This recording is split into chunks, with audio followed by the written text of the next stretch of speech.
Hello everyone.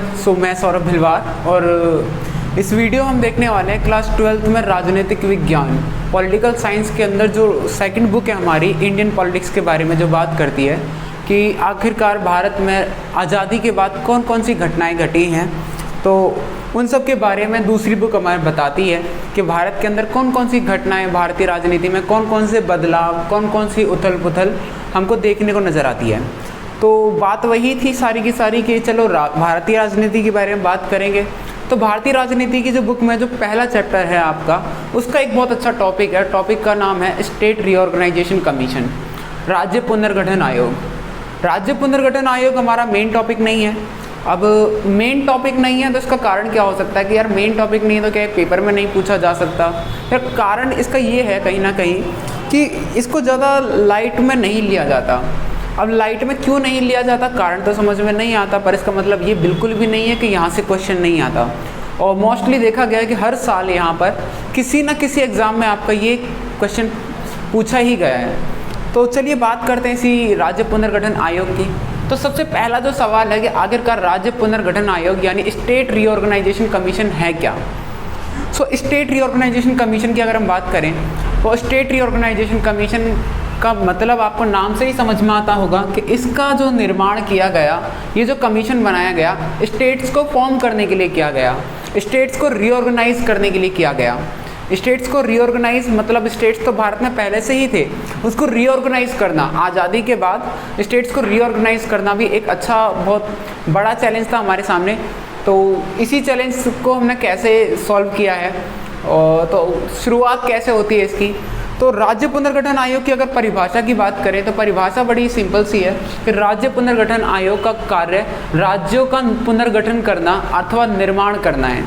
नए राज्यों का निर्माण अथवा पुराने राज्यों का पुनर्गठन करना है। तो राज्य पुनर्गठन आयोग आपको क्लियर हो गया होगा कि राज्य पुनर्गठन का काम क्या है, नए राज्यों को बनाना और पुराने राज्यों का पुनर्गठन करना। ठीक है, तो राज्य पुनर्गठन आयोग का कार्य पता लग गया है आपको।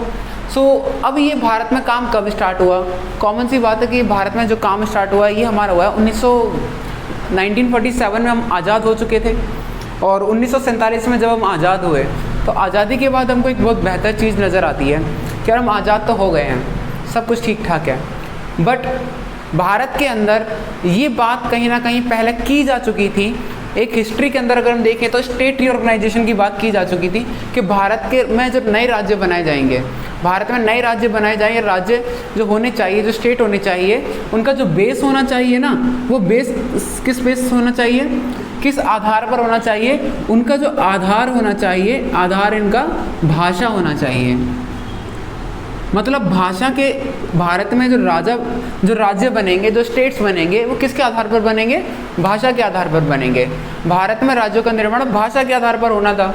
ठीक है, भाषा के आधार पर तो होना था, पर हुआ क्या, ये बात पता है कब मान ली गई। ये बात आज़ादी से काफ़ी पहले ही मान ली गई थी। नागपुर कांग्रेस सेशन हुआ था हमारा 1920 के अंदर। 1920 के अंदर नागपुर कांग्रेस सेशन।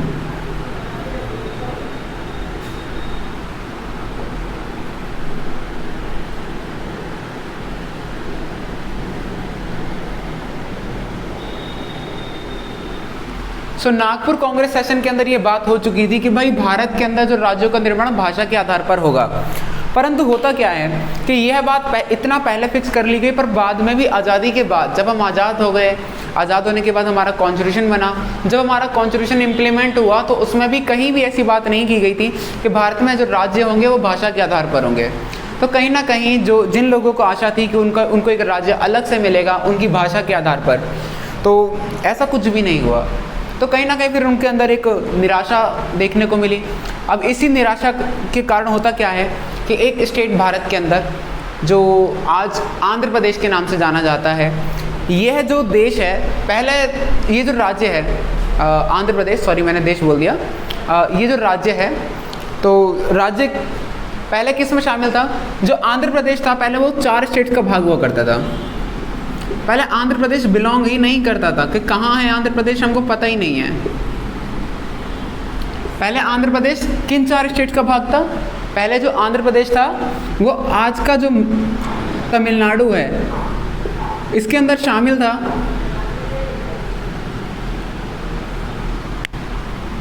मद्रास। मद्रास के अंदर 2 स्टेट शामिल थे हमारे आज के।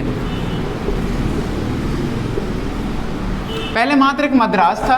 मद्रास आपको पता है, मद्रास कोई भाषा तो है नहीं, ठीक है। मद्रास मतलब पुराना जो पहले एक बड़ा राज्य था जिसके अंदर आंध्र प्रदेश और तमिलनाडु भाग हुआ करते थे। अब जो आज का हमारा आंध्र प्रदेश है, आज का जो आंध्र प्रदेश है, इसके भाग किस किस में हुआ करते थे आप अंदाज़ा लगा सकते हो। आंध्र प्रदेश के जो भाग हुआ करते थे तमिलनाडु के अंदर, ठीक है, और केरला और कर्नाटका के अंदर भी इनके कुछ भाग हमको देखने को नज़र आते हैं। सब आप नज़र आ रहे होंगे कि भाई आपको नज़र आ गया होगा कि आंध्र प्रदेश जो है वो कहीं से दिखाई नहीं देता था, क्योंकि उसका ज़्यादातर भाग मद्रास के अंदर था, और अगर बात की जाए तो कर्नाटक और केरल के अंदर भी इसका कुछ भाग था। तो कहीं ना कहीं आंध्र प्रदेश के अंदर जो बोली जाने वाली भाषा है वो है तेलुगु। पूछा जा सकता है ये कि तमिलनाडु आंध्र प्रदेश के अंदर कौन सी भाषा बोली जाती है। आंध्र प्रदेश के अंदर तेलुगु भाषा बोली जाती है। तो कहीं ना कहीं आंध्र प्रदेश के लोगों ने ये डिमांड की कि उनको कहीं ना कहीं कि एक राज्य दिया जाए, कि इनकी संख्या ज़्यादा है और संख्या ज़्यादा है तो अलग राज्य मिलना चाहिए। और 1920 में यहाँ पर पहले ही बात हो चुकी है कि आपको एक अलग राज्य भाषा के आधार पर दिया जाएगा, परंतु संविधान भी लागू हो गया, ऐसा कुछ भी नहीं हुआ। तो आंध्र प्रदेश के अंदर मूवमेंट स्टार्ट हो जाता है, एक आंदोलन स्टार्ट हो जाता है। इसी आंदोलन को आंध्र आंदोलन के नाम से जाना जाता है। तो उम्मीद है कि आपको आंध्र आंदोलन समझ में आया होगा कि आंध्र आंदोलन था क्या। आंध्र आंदोलन में अगर बात की जाए तो सिंपल सी 2 लाइन में अगर बताया जाए कि जो आंध्र आंदोलन है, आंध्र मूवमेंट, ये आंध्र प्रदेश की मांग को लेकर एक आंदोलन चलाया गया दक्षिण भारत के अंदर, जिसको हम आंध्र मूवमेंट कहते हैं, आंध्र आंदोलन कहते हैं। तो इसमें मांग आपको पता लगी थी, डिमांड क्या है।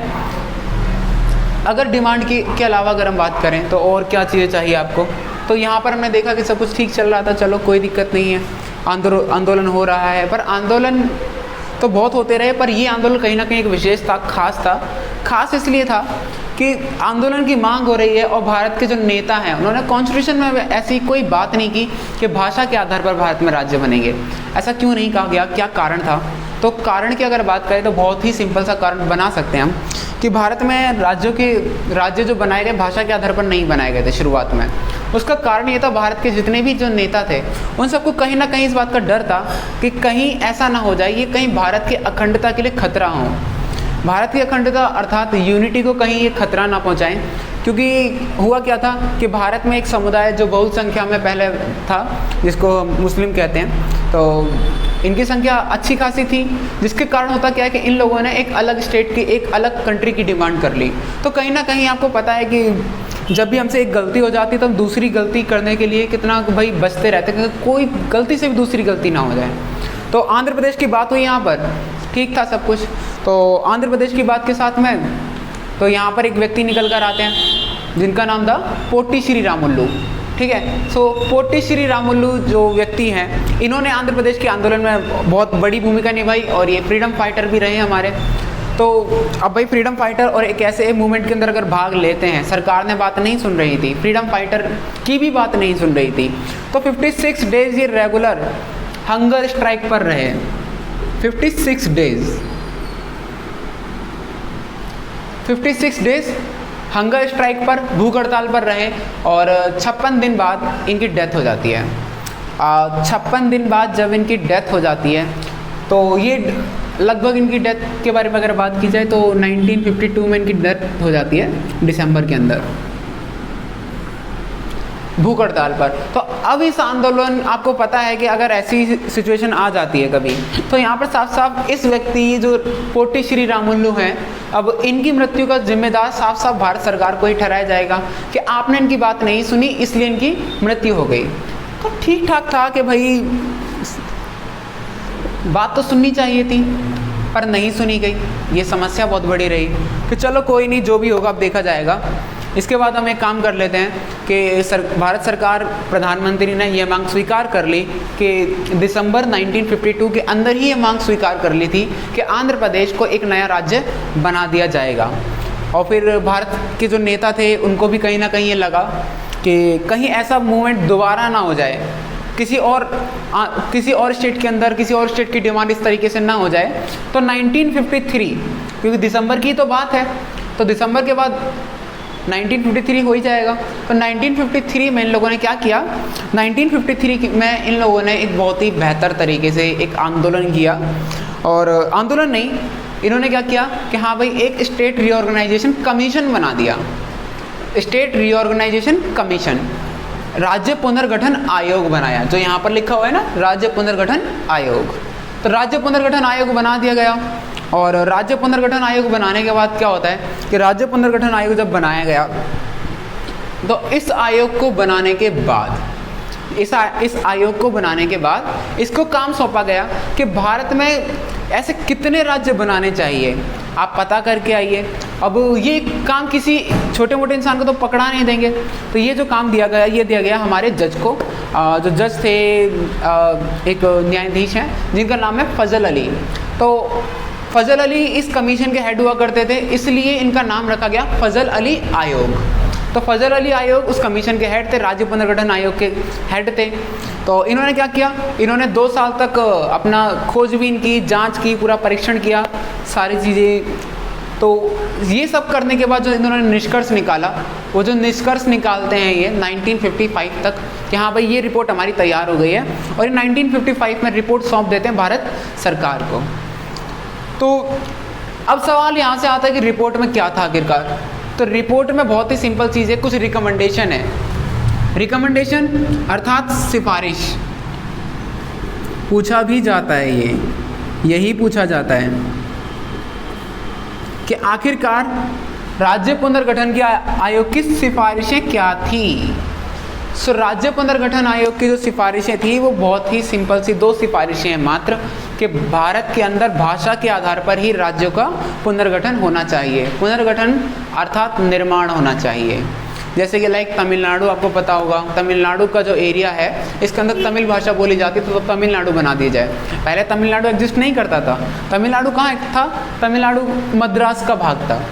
तो और आपको पता है कन्नड़ के लिए कर्नाटका बना दिया गया, गुजरात बनाया गया, गुजरात तो खैर बाद में बनाया गया है। तो कुछ ऐसे स्टेट बनाए गए, महाराष्ट्र बनाया गया था, मराठी लैंग्वेज बोली जाती है। तो भाषा के आधार पर अगर देखा जाए तो इन्होंने कहा भारत के अंदर जो स्टेट बनने चाहिए वो भाषा के आधार पर बनने चाहिए, पहला।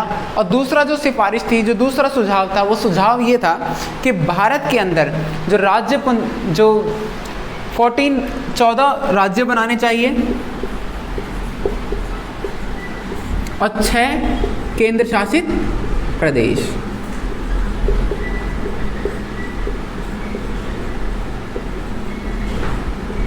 भारत के अंदर 14 राज्य और 6 केंद्र शासित प्रदेश बनाने चाहिए, ठीक है। तो कुल मिलाकर 1955 में रिपोर्ट दे दी जाती है। अब डेट्स बड़ी ध्यान रखना, सारी की सारी डेट्स बहुत इंपॉर्टेंट होती हैं।